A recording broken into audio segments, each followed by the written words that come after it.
میں نے سنا ہے، سنی سنائی بات پر بات کرنا اچھی بات نہیں ہے، میں نے باقاعدہ ان کو سنا ہے، پورا کلپ سنا ہے۔ چلو یار کوئی ایسی بات کرے گا جو علمی لحاظ سے مضبوط ہوگی۔ تقی عثمانی کا بھی کلپ آیا ہے، میں حیران ہوئے ہیں، اتنی تو شرم کر لو، لوگ تمہیں پڑھا لکھا سمجھتے ہیں۔ طارق مسعود تو ہے لنگورا،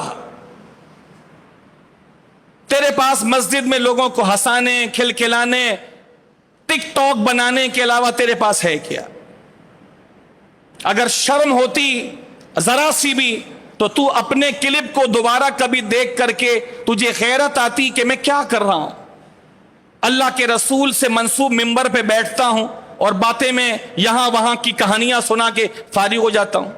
لوگ کہانیاں سننے آتے ہیں، ان کو مزے آ رہے ہوتے ہیں کہانیاں سننے میں، وہ مزے لے رہے ہوتے ہیں اور تو اپنا ٹائم پاس کر رہا ہوتا ہے۔ اللہ کے رسول سے منسوب ممبر کی تو توہین کرتا۔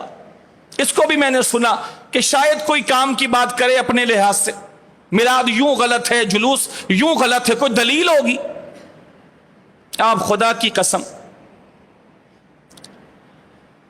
ان کے پاس یہی دلیل ہے، ان کے لحاظ سے یہی دلیل ہے، صحابہ نے نہیں کیا، صحابہ نے نہیں کیا۔ ابھی تقی عثمانی نے بھی یہی کہا ہے۔ میں کیا بولوں آپ کو؟ پڑھے لکھے آدمی کا ایک سٹینڈرڈ ہوتا ہے، یہ بات تو طریقے سے کرے۔ یہ کس عقل مند نے کہا کہ کسی کام کا صحابہ کا نہ کرنا اس کے ناجائز ہونے کی دلیل ہے؟ یہ کس نے کہا ہے؟ تمہارا اتنا بڑا گرینڈ مفتی جس کو تم شیخ الاسلام وغیرہ کیا کیا کہتے ہو، ابھی اس نے جلسے میں کہا ہم میلاد کیوں نہیں مناتے؟ تو اس لیے نہیں مناتے کہ صحابہ نے نہیں کیا، صحابہ حضور سے بڑی محبت کرتے تھے، انہوں نے نہیں کیا، لہذا ہم کیسے کر سکتے ہیں؟ سب سے پہلے آگے تو بہت لمبی بات ہے، لیکن میں صرف آج کے جمعے میں صرف اتنا سوال رکھتا ہوں، یہ کسی مفتی سے، صحیح مفتی سے قرآن و حدیث کی روشنی میں کوئی ثابت کر کے دکھا دے کہ جو کام صحابی نے نہیں کیا، جو کام صحابی نے نہیں کیا وہ ناجائز و حرام ہے۔ اب میری سن لے، صحابہ کا کسی کام کا کرنا یہ تو جواز کی دلیل ہے، صحابہ کا کسی کام کو کرنا جائز ہونے کی دلیل تو ہے، لیکن صحابہ کا کسی کام کا نہ کرنا یہ ناجائز ہونے کی دلیل۔ آپ میرے ساتھ ایک مرتبہ دوہرا لیں، آپ کی بڑی مہربانی ہوگی۔ صحابہ کا کسی کام کا کرنا یہ جواز کی دلیل تو ہے، لیکن صحابہ کا کسی کام کو نہ کرنا ناجائز ہونے کی دلیل، ان کی سب سے بڑی دلیل یہی ہے۔ جو دلیل نہیں ہے وہی ان کی دلیل ہے، بات سمجھ رہے آپ؟ جو دلیل نہیں ہے وہی ان کی دلیل ہے کہ صحابہ نے نہیں کیا۔ اچھا چاچا، صحابہ نے میلاد نہیں کیا، آپ کی بات رکھتے ہیں تھوڑی دیر کے لیے، اوپر بہت دور سے آپ لے کر آئے ہیں، سیالکوٹ سے لے کر آئے ہیں آپ، صحابہ نے نہیں کیا لہذا ناجائز ہو گیا، تو جو کام صحابہ نہیں کریں گے ناجائز ہو جائے گا۔ تو یہ رائے ونڈ کا اجتماع صحابہ نے کیا تھا کیا؟ 3 دن کا اجتماع؟ قرآن پاک آپ سب پڑھتے ہیں، سب نے قرآن پاک دیکھا تو ضرور ہوگا، آپ کے قرآن پاک پہ زبر زیر پیش لگا ہوا ہے؟ زبر زیر پیش لگا ہوا ہے؟ کوئی مائی کا لال ثابت کر دے کہ صحابہ نے یہ زبر زیر پیش لگایا تھا، جو سزا چاہو قبول ہے۔ دلیل آپ نے کیا بنائی؟ دلیل کیا بنائی؟ جو صحابہ نے نہیں کیا وہ کیا ہے؟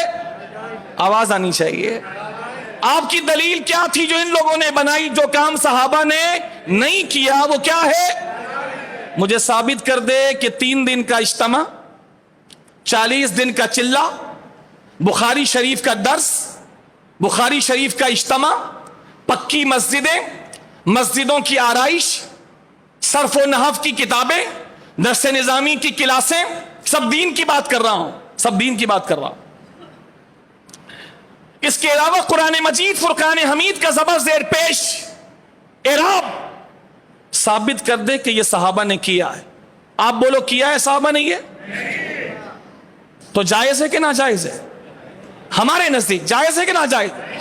قرآن زبر زیر پیش والا پڑھنا جائز ہے کہ ناجائز ہے؟ تو ان کی دلیل صحیح ہے غلط ہے؟ یہ تو میں نے چند مثالیں دی ہیں میرے بھائی. اور جو میں نے عرض کیا وہ یہ ہے کہ کسی کام کا صحابہ کا کرنا یہ تو جائز ہونے کی دلیل ہے، لیکن صحابہ کا کسی کام کو نہ کرنا ناجائز ہونے کی دلیل. اب ایک بات اور لیتے جاؤ، ناجائز کوئی چیز کیسے ہو سکتی ہے؟ صحیح ہے؟ سوال ہے کہ کسی چیز کو ناجائز کیسے کہہ سکتے ہیں؟ تو اس کا سادہ سا جواب ہے، جس کام کو اللہ اور رسول کھول کر ناجائز بتا دیں وہی ناجائز ہے. جس کام کو اللہ اور رسول کھول کر ناجائز ہونا بتا دیں بس وہی ناجائز. اس کے علاوہ کوئی چیز ناجائز نہیں. اللہ کے نبی نے فرمایا جو چیزیں حلال تھیں اللہ نے بیان کر دی، جو چیزیں حرام تھیں وہ بھی اللہ نے بیان. حرام بھی کیا کر دیا؟ بولیے نا، آواز آئے نا. اور حلال بھی کیا کر دیا؟ فرمایا جس چیز کو اللہ تعالیٰ نے بغیر بھولے، اس لیے کہ اللہ بھولتا نہیں ہے، جس چیز کو اللہ نے بغیر بھولے چھوڑ دیا ہے وہ تمہارے اوپر ہے، تم چاہو تو انجام دو، چاہو تو انجام نہ دو. تو اب آپ سے سوال ہے اس دلیل کی روشنی میں کہ کیا کہیں قرآن و حدیث میں حضور کی محبت میں شربت بانٹنا یا میلاد پڑھنا یا حضور کے ذکر کی محفل سجانا یا حضور کے نام پر لبیک یا رسول اللہ کے نعرے لگاتے ہوئے اظہار محبت کے لیے نکلنا، یہ قرآن و حدیث میں اللہ نے کہیں ناجائز فرمایا ہے؟ آپ تو آپ ہیں، آپ کو تو ویسے بھی نہیں ملے گا، ان کے باپ کو بھی نہیں ملے گا. آپ تو آپ ہیں، ان کے باپ کو بھی نہیں ملے گا، کیونکہ ان کے باپ کو ہم پڑھ کے آئے ہیں. ان کے باپ اچھے آدمی تھے، ان کو ہم پڑھ کے آئے ہیں. اور ان کے باپ کا نام ہے حاجی امداد اللہ مہاجر مکی رحمت اللہ تعالی علیہ. کیا نام بولا؟ حاجی امداد اللہ مہاجر مکی رحمت اللہ تعالی علیہ. کتاب کا نام ہے فیصلہ ہفت مسئلہ.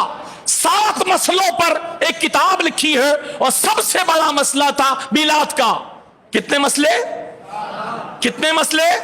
7 مسئلوں پر ان کے بابا نے، حاجی امداد اللہ صاحب نے، جن کی ہم بھی عزت کرتے ہیں، بلکہ ہم بھی نہیں، ہم ہی عزت کرتے ہیں. یہ لوگ تو نام لیتے ہیں، عزت تو ہم کرتے ہیں. 7 مسئلوں پر ایک کتاب لکھی. ایک مسئلہ تھا میلاد کا، منائیں کہ نہ منائیں.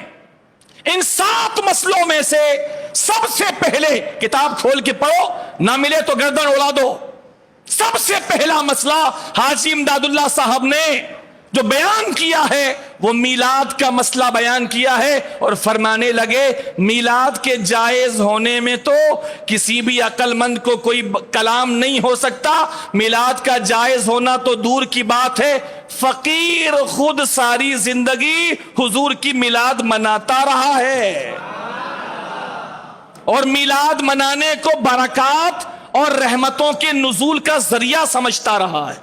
حاجی امداد اللہ مہاجر مکی ایک نام لیا ہے، یہ نام ہی کافی ہے. اور جانتے ہو ان کو ماننے والوں میں کون کون ہیں؟